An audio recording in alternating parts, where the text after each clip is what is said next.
Switch gears now. Earlier we told you that the commander of the United States Africa Command, Major General Michael Langley, has raised the alarm over growing efforts by extremist groups and terrorists in the Sahel to gain access to West Africa's coastal line.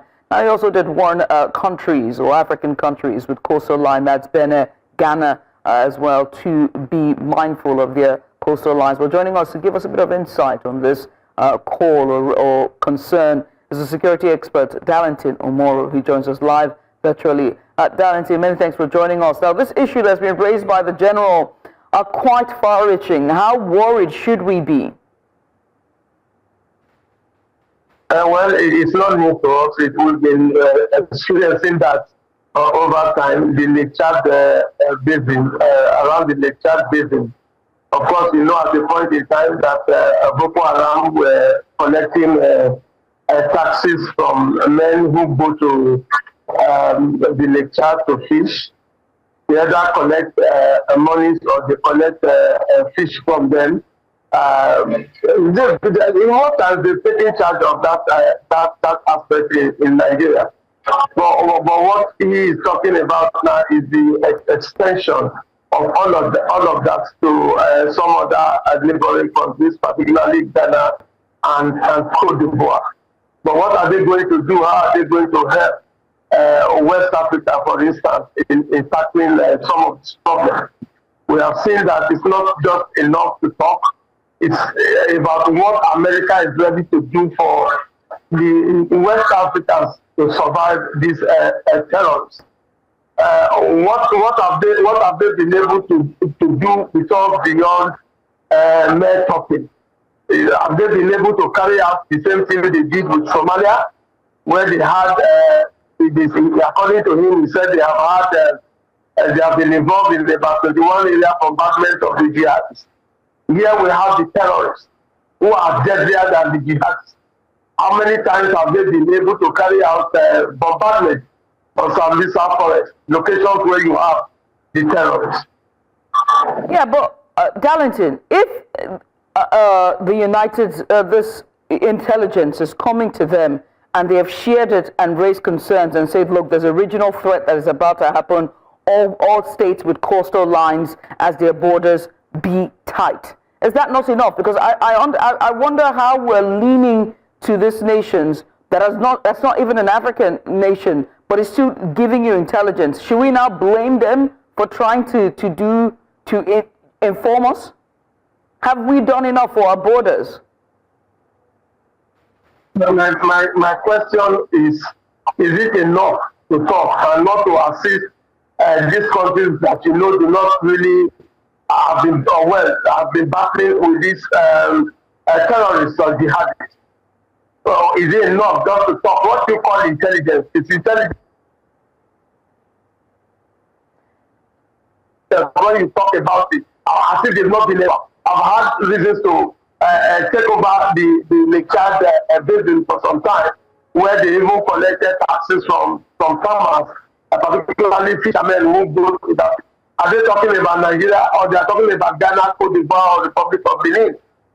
Is it enough to just talk and not assist? How have they helped Nigeria to purchase equipment? We seem to be losing Darlington there, which is connectivity. We'll try to Nigeria, you never where they don't really actually be used. So what is the use? What is the use? You're talking about sharing of intelligence. Right. Darlington, I hate to be in the position where I have to defend or make a case, but unfortunately, one of the perks of my job is to be fair. So let's be fair here, right? The Sahel, the West Africa itself is now split into two with the withdrawal of the three Sahel states, and they've also created theirs, which is Guinea.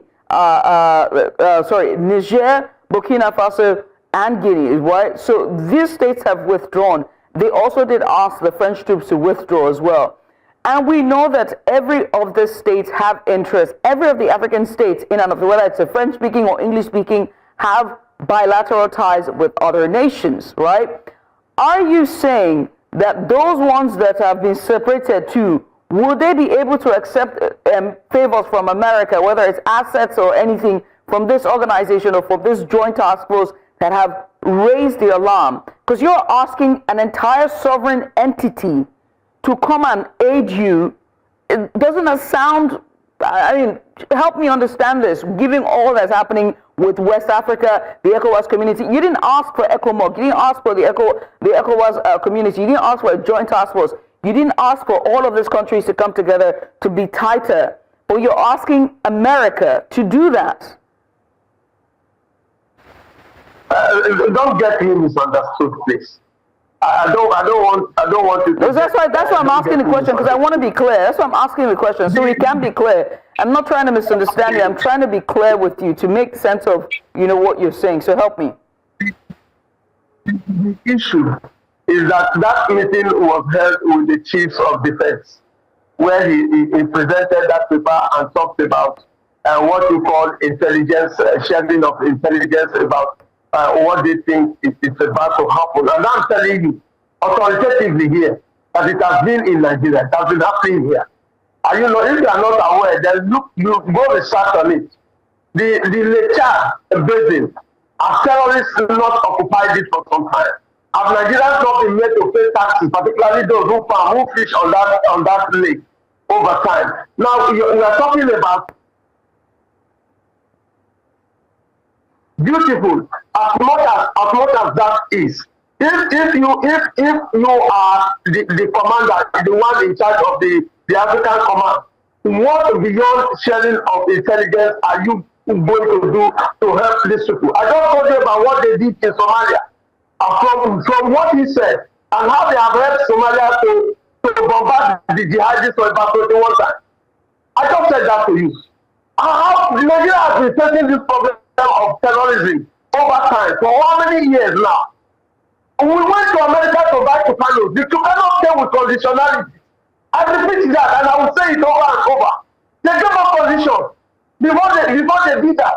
We also went to America to purchase some equipment at a point in time, going through one of the agents in the neighboring country. What happened? Even that money was seized. What we got was that man does not have license to purchase equipment from America or Nigeria. Eventually, Nigeria had to go to court. And it took us so much time before we were able to retrieve that money through court from US. I'm not saying that America should come here with foot soldiers. If they are sincere in what they are doing with Nigeria and these other African countries that are having this issue, they should be sincere and they should come out openly and help us. I just told you now that you cannot tell conditionality. I just gave you another instance. When we went over equipment, when the terrorists were invading this country and killing most people, who are those who have come to our aid? You just mentioned ECOWAS. How have we been able to manage ECOWAS to help us in this fight? Nigeria will always be the one to carry on fight peace missions in other countries when they have the kind of problem we are having in Nigeria now. What are we talking about? Ghana is talking about Ghana. He's talking about Côte d'Ivoire. He's saying he's sharing intelligence on how to tie their security about this coastal line. How would that help us? That is the question I'm putting. All right. Well, a rhetorical question indeed. Darlington, we do have to go. I must say thank you. Darlington Omori is a security expert, joined us earlier. Darlington, many thanks. We appreciate you for coming on.